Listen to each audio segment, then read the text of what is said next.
The next slide.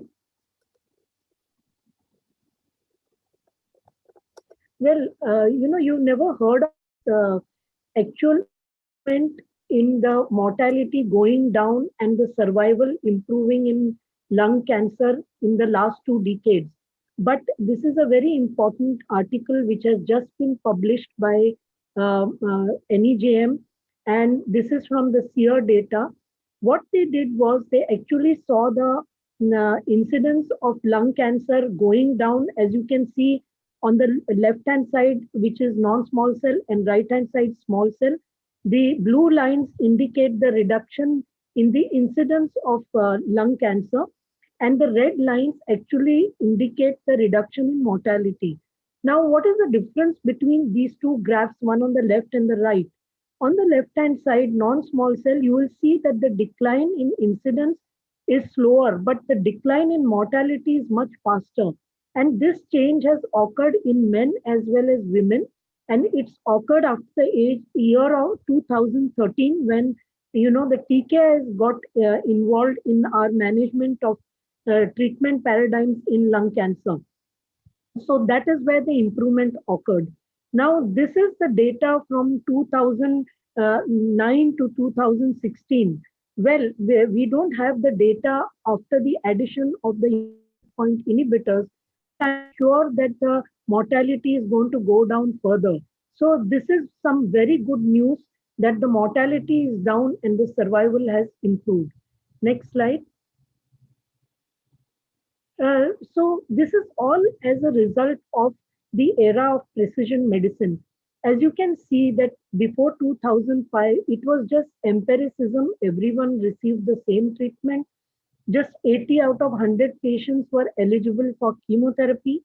And then after the landmark uh, studies which showed that there were specific mutations and these were amenable to targeted therapies, we can see in due course of time over the period up to 2019, I would say, you can see all the mutations on the right side, and you can see all the colors, and you can see that almost 50% of patients are eligible for targeted therapy plus immunotherapy.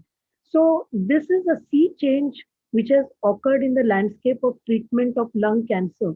Now, let us look at some of the 5 important practice changing presentations which have made this possible. Next slide. So, first one, and I think that is the most important, and that is the genomic testing in the service of personalized medicine. The most important being tissue biopsy. As we know that sometimes getting enough tissue is a challenge, and that is why slowly we are moving towards liquid biopsy. But it must be understood that at the moment the liquid biopsy is only approved for the T790 mutation and also for the EGFR mutations. As you know, there is the Guardant, and then there are so many panels by various companies which look at all the G7, I call them the G7 biomarkers, and you can see the G7 leaders also. So all these G7 markers are there, which can be seen with the help of NGS. So now most of us would prefer to do NGS to sequential testing, and there are various reasons for that. Now, apart from the G7 markers, as you know, it became G8 also. So you're going to have the inclusion of KRAS also coming in, because you're going to have targeted therapies, so especially the AMG10, which is seeing a very promising drug. So you're going to have addition to these G7 biomarkers. Next slide. What is important to understand is the biomarker testing of tissue. So you have the primary or the metastatic tissue can be taken. It doesn't make a difference, but try to avoid the bones. G7 markers are important. The adeno and non-smokers are the ones who usually get tested in squamous. But most of the times, if it is a younger patient and non-smoker, you would test it. Then, of course, most of us would like to go for broad-based NGS, which saves not only tissue but time, and the turnaround time is much lesser than the sequential testing. Wait for the NGS results before acting on the PDL1 report, because that, if there is an actionable mutation, then you're not going to have a good efficacy of your immune checkpoint inhibitors. And then if you have to go to the targeted therapy, you may actually increase the toxicity. And as I just mentioned, liquid biopsy is solely for T790M and the EGFR mutations. And EGFR mutations, that too, if the tissue is inadequate or a biopsy is not possible. And then, of course, test for PDL1 in all patients. Next slide. So this is how the treatment paradigm has changed as a result of introduction of all these biomarkers. So I think they form the basis of the changing landscape in the treatment of non-small cell lung cancer. And that is why I've chosen these as the first practice changing presentations which were made. And as you can see that for all the mutations now, you have targeted agents. And as I said, the one added to this is the HER2, where you have the Texan, and then of course you're going to have the KRAS also very soon. So for all these, you've got not only first line, you've got second line, and then you can even go to chemotherapy. Next slide. And then, of course, if you look at the immune checkpoint inhibitors, you have PDL1 as a default situation actually as the biomarker. But you know that nowadays, if you want to use first line treatment, if you're going to use a combination of chemotherapy and immunotherapy, then it is irrespective of the PDL1 status. Now, there are problems with the PDL1 status because it can change with the treatment. There is heterogeneity in the tumor itself. So, if you were to see the PDL1 status on a biopsy versus a resected specimen, there could be difference between the two. So, that is why, but we don't have a better marker than this. As you know that people have looked at TMB, they have looked at neutrophil lymphocyte ratio, P10, and several other markers, TILs, but none of them have become the standard of testing for, taking decision on immunotherapy. And we all know how to go about it, that if the PDL1 is more than 50%, you could use a immune checkpoint inhibitor, that is pembrolizumab alone. And if you have a PDL1 low or negative, then whether it be squamous or non-squamous histology, you'd use a combination. And as of May 2020, nivolumab and ipilimumab has also been approved as first-line treatment for patients with a PDL1 of more than 1%. Of course, the antibodies used in these two tests are different. Next slide, please. Now, this is the practice changing take two, that is first line therapy in non small cell lung cancer with actionable mutations. So, you have novel drugs for old targets, and then you also have the new targets. Now, I won't again go into the details of the new targets, they were already shown in the previous slide. And you've seen that you now got in the recent concluded ASCO meeting, you had several presentations which showed you what is the optimum treatment for RET and MET. So I won't go into the details of that. But if you look at the third generation osimertinib, we are all aware of it being now the favored first line treatment for those with an EGFR mutation positive. And recently, the overall survival data were also positive with 38.6 months versus 31.8 months, in spite of a 31% control compared to the osimertinib arm on progression. What was important was, since brain mets, asymptomatic brain mets were included, there was a 70 to 90% response rate in the brain mets as well. Now, we know that there are several studies which have been carried out to augment the benefit of first generation TKI. So that is with the combination of chemotherapy, and we have the very good data from Tata Hospital and the Chinese study. And then, of course, the combination of the first generation with the VEGF inhibitors, bevacizumab and also ramucirumab. Next slide, please. So what was the reason for trying to augment the benefit? First of all, Dr. Senthil Rajappa also showed you the ugly side of osimertinib. and that is the extreme cost. And hence, there are two publications which say that it is not cost effective. Most responses are partial responses. And the other thing is, all those patients with mutations are more sensitive to chemotherapy. Next slide, please. So you have osimertinib monotherapy and the combinations. And you, as you can see, the overall response rates with the combination of chemotherapy with gefitinib, that was first generation, you can see the response rates. There is some difference, but not particularly a large difference in that. And in fact, in the Japanese study, it was even more than what was with the monotherapy. And if you look at the overall survival hazard ratios as well, then you can see that again, there is not much of a difference. On the other hand, if you look at the Tata Memorial study, the hazard ratio was 0.45 for that. Then, if you look at the hazard ratios for the anti-angiogenic combinations, they are not very promising. So, I think most of us are not using this combination.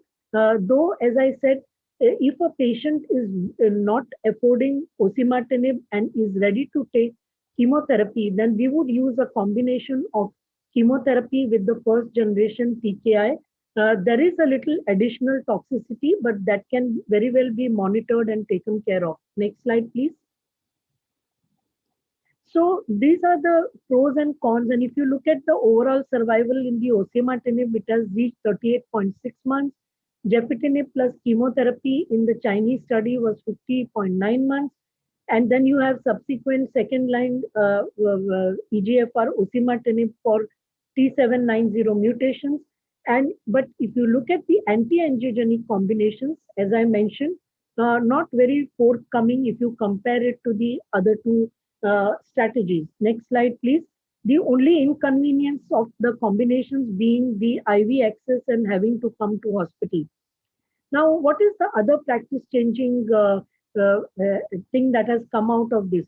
That is the CNS activity of EGFR TKIs.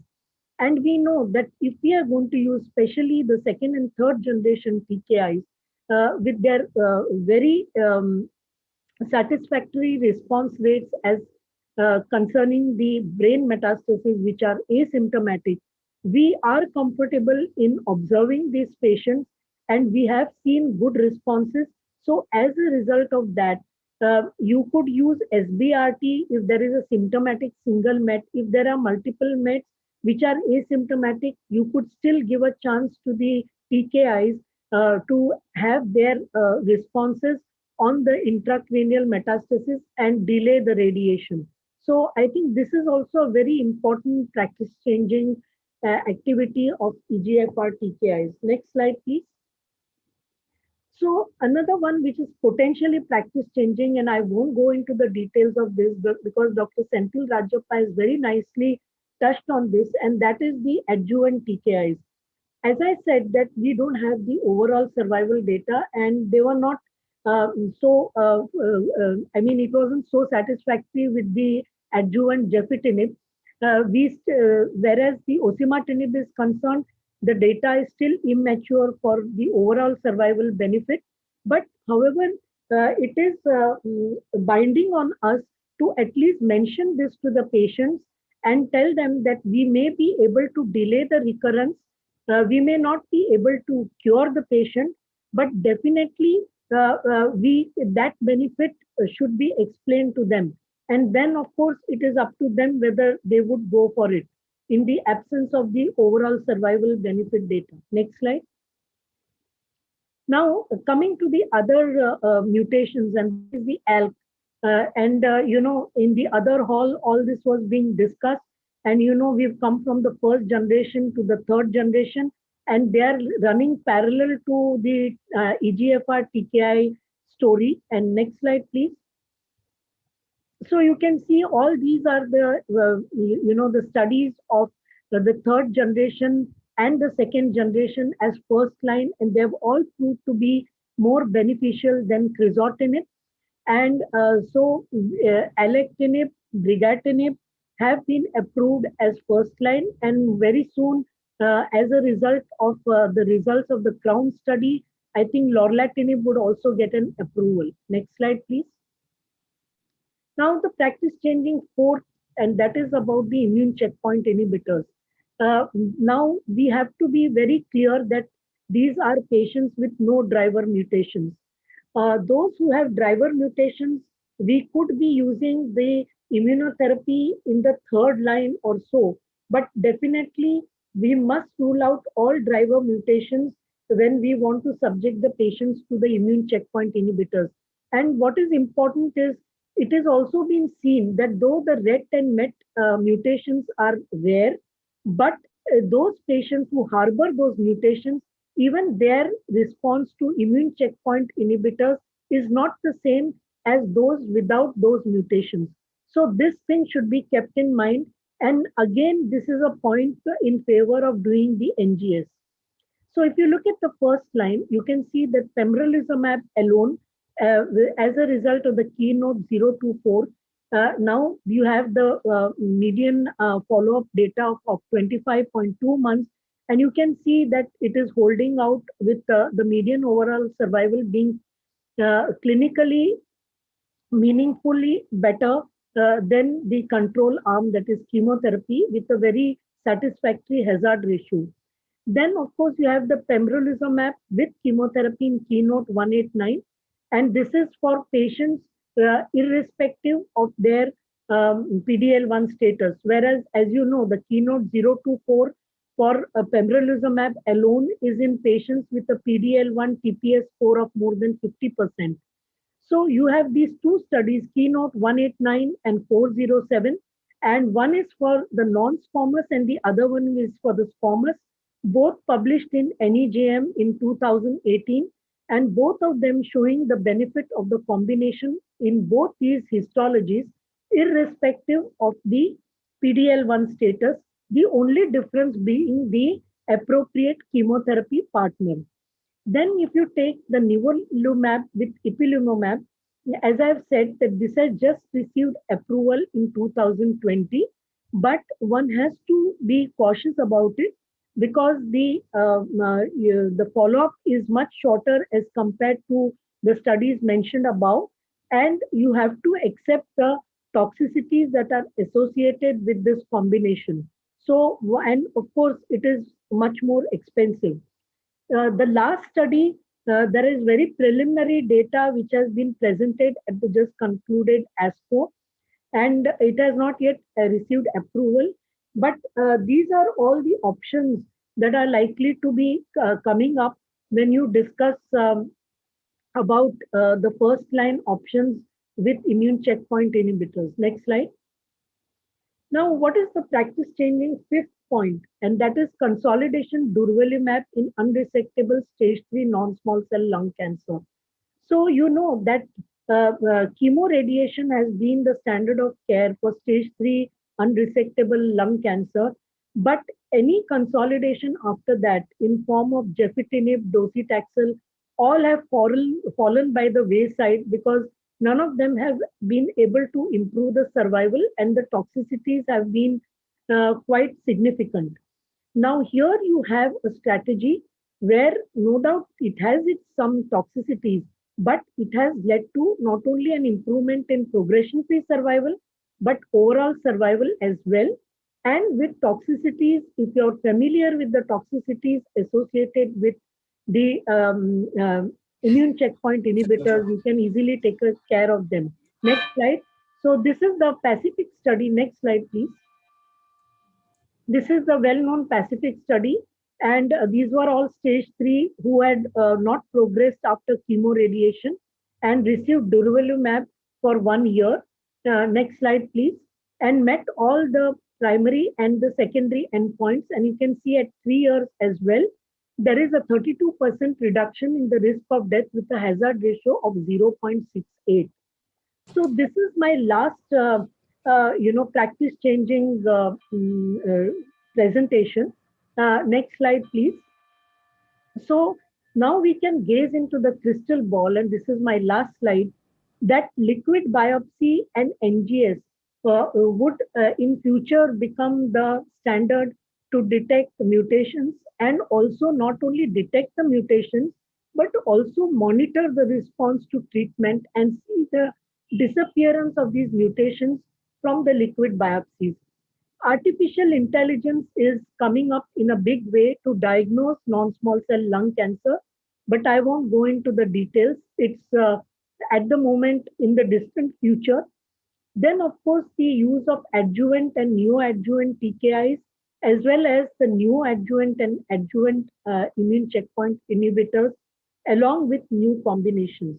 So, gazing into the crystal ball, I think we have to look forward to all these being part of our algorithm and causing a paradigm shift in the way we look at non-small cell lung cancer. I have not touched much upon small cell lung cancer, although now immune checkpoint inhibitors are approved in the first line, but the benefit is so modest that I thought that, really whether to use it or not. So I don't call it practice changing. Well, thank you. And